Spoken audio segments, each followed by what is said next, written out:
Oui, nous vous écoutons. On apprend dans beaucoup d'églises que Adam n'a pas de salut, qu'il est perdu. Qu'en est-il? Bien. Alors, est-ce que vous sauriez répondre à cette question? Vous savez qu'effectivement, dans beaucoup d'églises, on dit que Adam était parfait et que comme il a péché et que c'est lui qui nous a entraînés dans le désastre qui est devenu l'humanité, qu'en conséquence, il ne sera jamais ressuscité et qu'il en est de même pour Ève. Quelle est donc la réalité de cet enseignement? Eh bien, elle est absolument contraire à l'enseignement de la parole de Dieu. Nous allons, si vous voulez, prendre le récit tel qu'il est mentionné. Vous vous souvenez peut-être de l'endroit où il se trouve? Chapitre 3. Nous allons donc relire ce texte, à savoir la chute de l'homme. Je vais en faire la lecture et notez bien, bien sûr, les pensées. Genèse, chapitre 3, à partir du verset 1. Le serpent a été le plus rusé de tous les animaux des champs que Yahweh Dieu avait fait. Il dit à la femme, « Alors Dieu a dit, vous ne mangerez pas de tous les arbres du jardin ?» La femme répondit au serpent, « Nous pouvons manger des fruits de tous les arbres du jardin, mais du fruit de l'arbre qui est au milieu du jardin, Dieu a dit, vous n'en mangerez pas, vous n'y toucherez pas, sous peine de mort. » Le serpent répliqua à la femme, « Pas du tout, vous ne mourrez pas, mais Dieu sait que le jour où vous en mangerez, vos yeux s'ouvriront et que vous serez comme des dieux qui connaissent le bien et le mal. » La femme vit que l'arbre était bon à manger et séduisant à voir, et qu'il était, cet arbre, désirable pour acquérir le discernement. Elle prit de son fruit et mangea. Elle en donna aussi, et il en mangea. Alors leurs yeux à tous deux s'ouvrirent, et ils connurent qu'ils étaient nus. Ils se couvrirent de feuilles de figuier et firent des pagnes. Et ils entendirent le pas de Yahweh Dieu qui se promenait dans le jardin à la brise du jour, et l'homme et sa femme se cachèrent devant Yahweh. Parmi les arbres du jardin, Yahweh Dieu appela l'homme. « Où es-tu » dit-il. « J'ai entendu ton pas dans le jardin, répondit l'homme. J'ai eu peur parce que je suis nu et je me suis caché. » Il reprit. « Et qui t'a appris que tu étais nu? Tu as donc mangé de l'arbre dont je t'avais défendu de manger ?» L'homme répondit. « C'est la femme que tu as mise auprès de moi qui m'a donné de l'arbre et j'ai mangé. » Yahweh, Dieu, dit à la femme, « Qu'as-tu fait là ?» Et la femme répondit, « C'est le serpent qui m'a séduite et j'ai mangé. » Alors Yahweh, Dieu, dit au serpent, « Parce que tu as fait cela, maudit es-tu entre tous les bestiaux et toutes les bêtes sauvages. Tu marcheras sur ton ventre et tu mangeras de la terre tous les jours de ta vie. Je mettrai hostilité entre toi et la femme, entre ton lignage et le sien.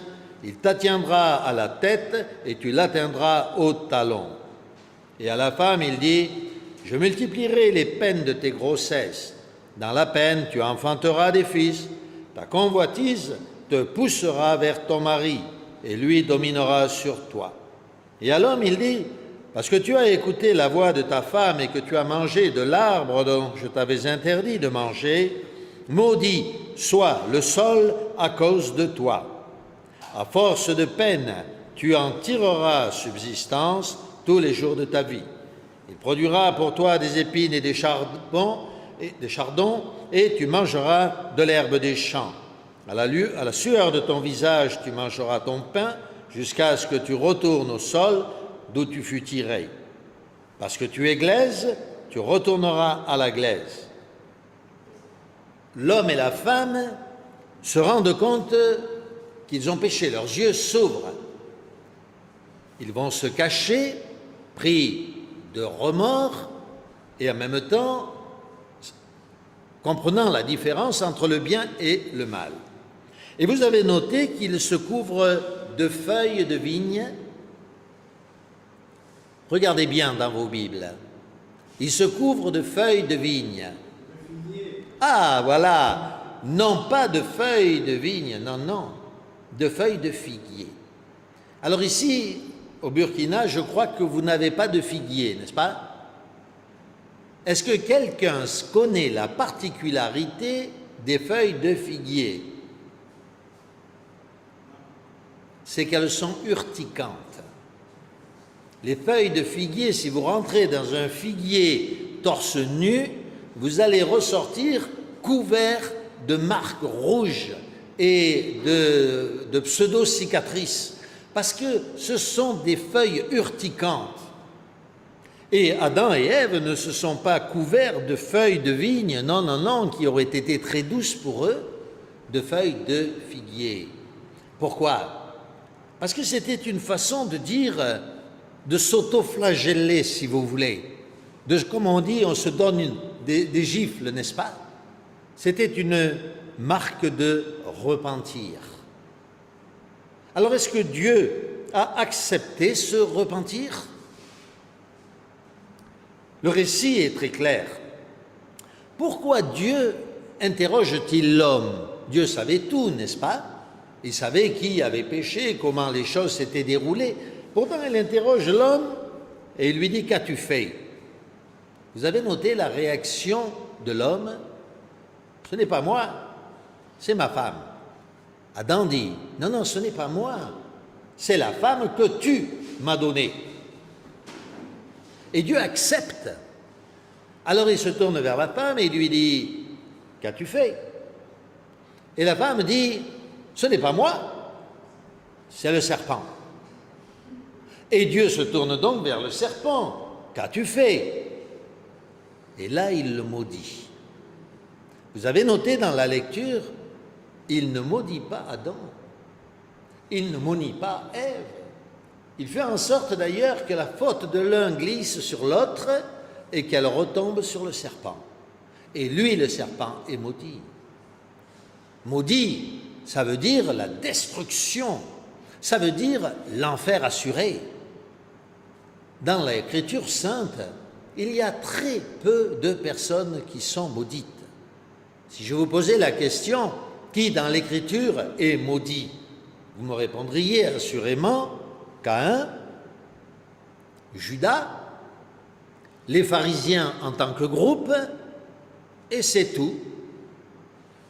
Pas d'autre malédiction. La malédiction est pour ceux qui sont privés de l'espérance éternelle. Et donc, c'est cela qui va retomber sur le diable. Et puis une autre entité, mais ce n'est pas une personne cette fois qui est maudite, c'est la terre. La terre, elle aussi, reçoit la malédiction. Le Christ, lorsqu'il est venu en la forme d'Adam. Romains au chapitre 10 nous dit qu'il est le nouvel Adam. Adam, l'humain nous amène à la mort. Jésus, le nouvel Adam, nous amène à la vie, n'est-ce pas? Il est donc le nouvel Adam. Il est l'Adam qui rachète Adam. Car si le Christ ne rachète pas Adam, il ne peut pas non plus racheter l'humanité. Pourquoi? Parce que lorsque Adam a péché, toute l'humanité était dans ses reins. En conséquence, le Christ est mort sans enfant. Pour quelle raison? Pour racheter l'humanité qui se trouvait dans ses reins. Ainsi, le premier à être racheté par Jésus, c'est Adam. Et nous sommes rachetés dans les reins du nouvel Adam, nous les descendants d'Adam, au sens spirituel et non plus, bien sûr, au sens charnel. Amen. Ce point est important parce qu'il met en évidence l'amour infini de notre Dieu. Comme souvent nous le disons, Adam a péché à cause d'un fruit. Nous avons mangé des tonnes de fruits. Et merci Seigneur, parce que tu nous fais miséricorde.